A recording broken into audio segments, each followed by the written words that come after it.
Watch the moment Camilla Tominey bluntly rebuked a senior Labour minister during a heated questioning of Sir Keir Starmer's handling of the Peter Mandelson scandal.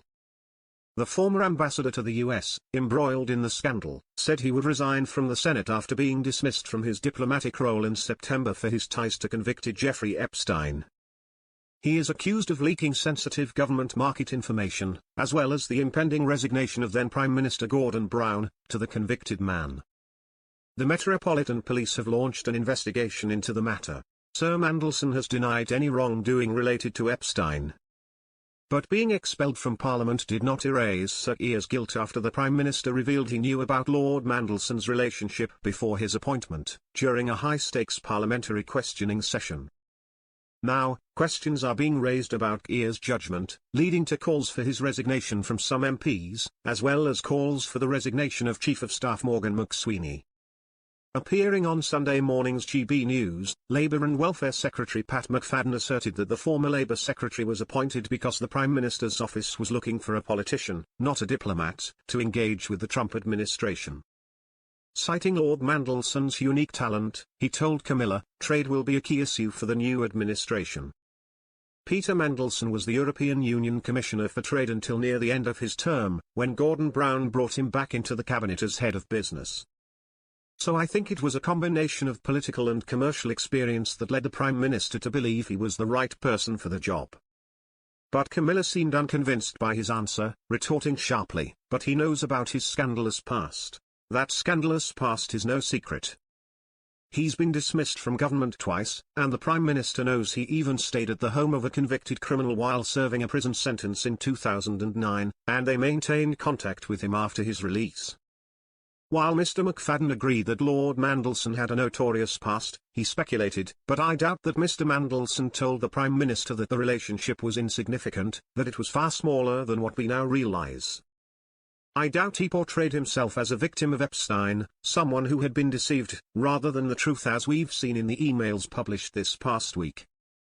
Again, Camilla remained unconvinced, telling the minister, but it doesn't matter how Peter Mandelson justifies that relationship. The facts of the matter are as follows. This is a man who has been repeatedly embroiled in scandals. He has been dismissed from government twice. The Prime Minister knew he was with a convicted criminal while serving his prison sentence, and then maintained a relationship with him. Does the nature of that relationship really matter? He had a friendship with a convicted paedophile, and he himself admitted that he appointed this man because of his reputation for dealing, manipulating, being a dark prince, a dark lord. And now, our audience, the audience of GB News, who, by the way, can recognize Peter Mandelson in seconds, are supposed to believe that the Prime Minister was deceived. He had the evidence right before his eyes, Mr. McFadden. The Pensions Minister argued that the MP was actively involved in public life at the time of his appointment, appearing on numerous television channels. This isn't someone who's been barred from public life because of this scandalous past. And I think we're looking at this issue to some extent with the information that's been revealed over the past week, as if all of that was already known at the time, he replied. But his argument sparked a fierce attack from the GB News star. She began, all of that the Prime Minister needs to know. The Prime Minister keeps reminding us that he used to be the chief prosecutor. This is a man who has spent his entire career dealing with individuals who could be presumed to have a shady or questionable past.